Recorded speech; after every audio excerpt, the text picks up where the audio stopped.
On va te... Bonsoir tout le monde. Bienvenue à l'ajournement du lundi 20 septembre 2021 en cette journée électorale fédérale. Faites-vous un devoir, vous avez jusqu'à 9h30 pour aller voter ce soir. Bon, je vais me passer la parole à Dany qui va nous faire la lecture de l'ordre du jour de l'ajournement, s'il vous plaît. Oui, merci, M. le maire. Donc, au point 1, acceptation du jour, on va faire une petite modification. Je vais demander d'ajouter un point à faire nouvelle. On va revenir sur le point 15, embauche animateur sportif junior. 16, réfection système de désinfection et potable, rapport des soumissions. 17, travaux de réfection douche municipale. 18, dépôt des états financiers de l'exercice 2020. 19, état comparatif budgétaire 2021. 20, on va vous parler du bilan en eau potable 2020. 21, affaires nouvelles. Je vous demanderai d'ajouter, si possible, fondation Dieu là-dedans. Les deux périodes de questions, on n'a pas reçu de questions écrites de la part des contributeurs. Et enfin, on va dire. Je prendrai un proposeur pour accepter l'ordre de modification de l'ordre du jour proposé par Claire, appuyé par Michel. Alors, on va passer au point 15, embauche d'un animateur sportif gymnase. Je vais passer la parole à Michel. Oui, suite à une rencontre qu'on a faite, on a fait une interview. On a fait une demande d'un poste pour remplacer Mme Sarah Kim Fortin, qui est elle qui était la préposée au gymnase pour les activités. Puis on a fait un poste dans le journal parce qu'elle partait. Puis on a eu une candidature. Puis le nom de la candidature, c'est Mme Maxime Bouchard. Puis on a le poste en interview, puis on a décidé de l'embaucher. Fait que j'en fais la recommandation. Proposé par Michel, appuyé par Suzy, les deux représentants du comité des ressources humaines. Le point 16, réfection système de désinfection d'eau potable, rapport des soumissions. Je vais vous en faire. Il y a 3 personnes. On a ouvert les soumissions ce matin à 9h30. Il y a 3 soumissionnaires qui ont déposé. Et le plus bas des soumissionnaires conformes, c'est les entreprises Rosario Martel Incorporées au montant de 333 427,50 taxes incluses. C'est le plus bas des soumissionnaires. Les deux autres étaient à 474 000 et à 499 000. Tous les documents contractuels suite à l'analyse de soumission par notre professionnel sont conformes. Ça me prendrait une proposition pour accepter, proposée par Jean-Sébastien, appuyée par Pierre, d'accepter les entreprises Rosario Martel Incorporées pour faire le projet. Le point 17 qui est travaux de réfection des douches au camping municipal. Encore là, on a invité 3 entreprises à nous déposer une soumission pour la réfection des douches de salles de bain hommes et femmes au Mistral pour le camping municipal. 2 des 3 soumissionnaires ont déposé. Et le soumissionnaire le plus bas est entreprise Project au montant de 25 092 et plus taxes. Et aussi, on va rajouter un prix là, pour la fourniture de portes dans les douches, des portes, au lieu des rideaux, de mettre des vraies portes. Et chaque porte va coûter 800 $ plus les taxes. Il y a 4 portes.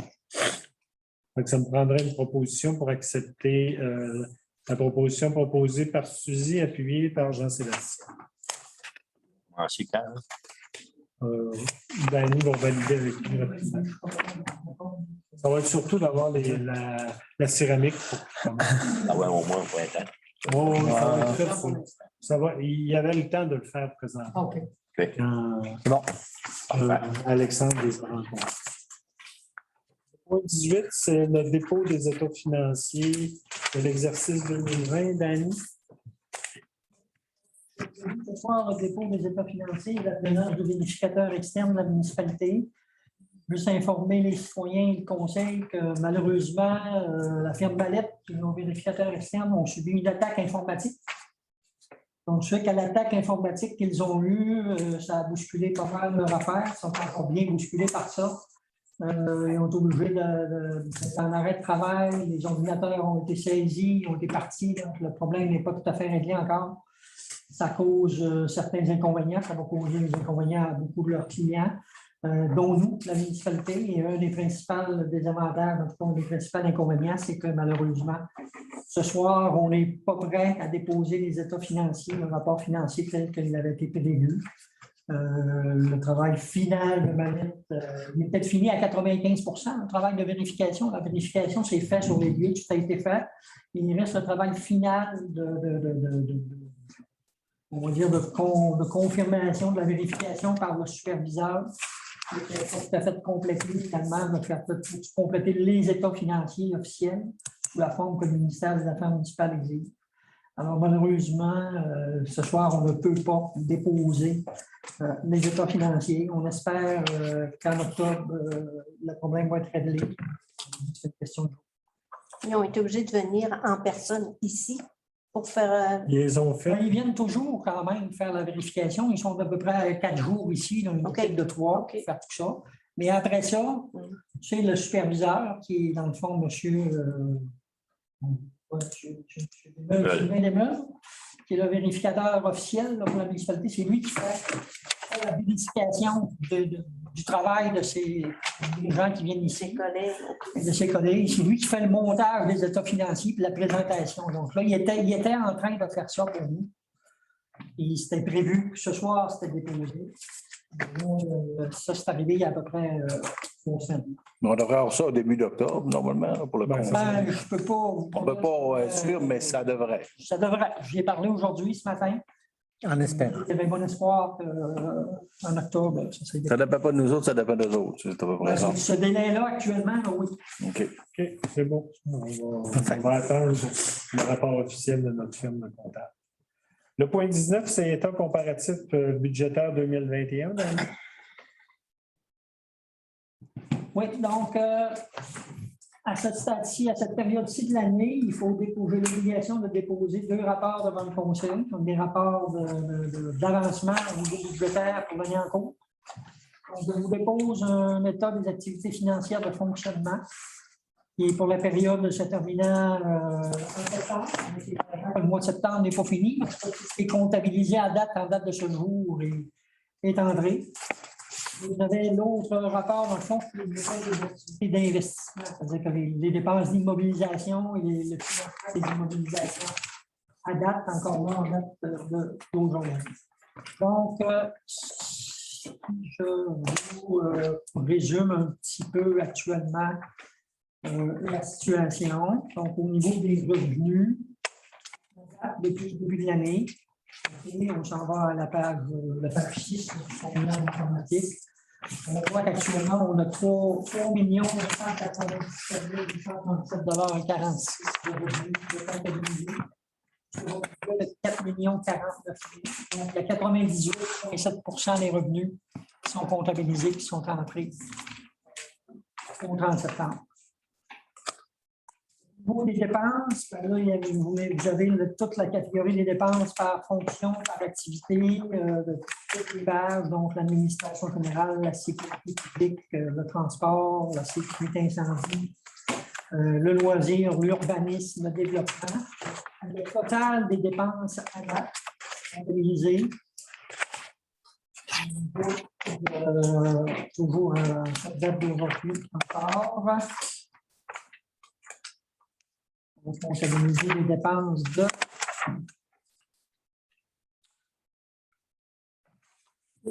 658 701 $. C'est à la page 33. Donc, c'est 68 % des dépenses. Si on pense qu'on va dégager encore, on va dépenser moins que ce qui est prévu parce qu'à 70 %, normalement, au 30 septembre, on devrait être à 75 %. C'est sûr que septembre n'est pas 7 % de moins. Ça, on a des dépenses de moins. Donc, ça n'a pas été fait. Et après ça, ils viennent les activités d'investissement, le remboursement de la dette et tout ça. Dans les activités d'investissement, actuellement, c'est le 2e rapport, les activités d'investissement. De ces investissements-là sont prévus être financés par un règlement d'emprunt. Actuellement, les dépenses d'investissement On a 1 105 561 de dépenses d'investissement liées au cours de l'exercice. Je pense là, que c'est quand même qui sont financés par des emprunts. Merci, Dani. Ça ne va pas d'autre chose là-dessus. Non, c'est bon. Le point suivant, c'est le point 20, bilan en eau potable 2020.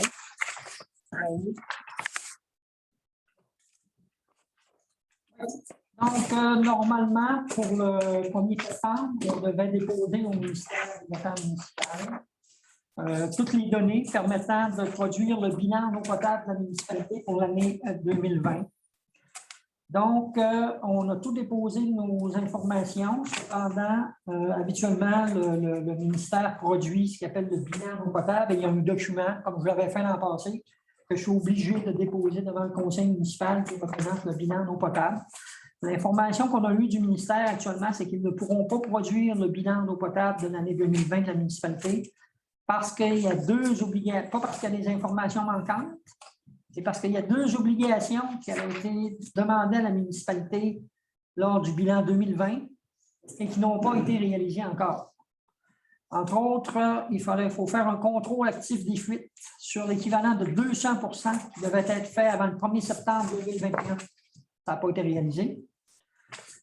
Et une mise à jour de notre règlement municipal qui devait être également fait avant le 1er septembre, mais ça n'a pas été réalisé. Donc là, il faut faire ça, si possible, avant le 31 décembre. Mise à jour du règlement municipal sur l'usage de l'eau et un contrôle de fuite sur l'équivalent de 200% qui est fait.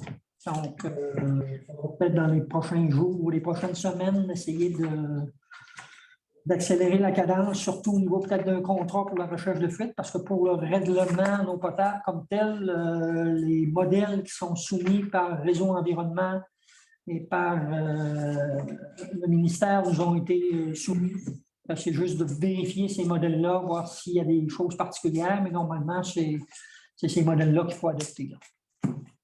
C'est beau. On va faire le suivi dans les prochains mois. On n'avait pas d'autre chose, Dani? Point 21, affaires nouvelles, on a rajouté un point, la Fondation d'Hôtel-Dieu d'Allemand. La Fondation d'Hôtel-Dieu d'Allemand veut tenir un barrage routier pour aller chercher des sous le 29 septembre prochain. Et ça prendrait une résolution du Conseil leur permettant de faire leur barrage routier. Ce n'est pas le 29, c'est le 30 septembre, proposé par Pierre, appuyé par Claire. Le point 22, période de questions, on n'a pas de période de questions des citoyens.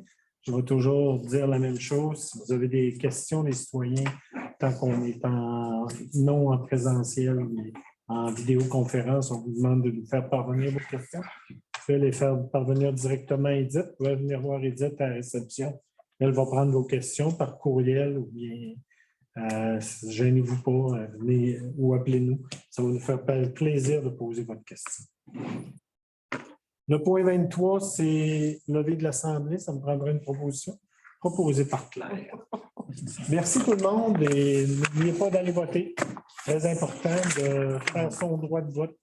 Même chose lors des prochaines élections municipales. Et bonne soirée à tous et merci d'être présents. Ouais.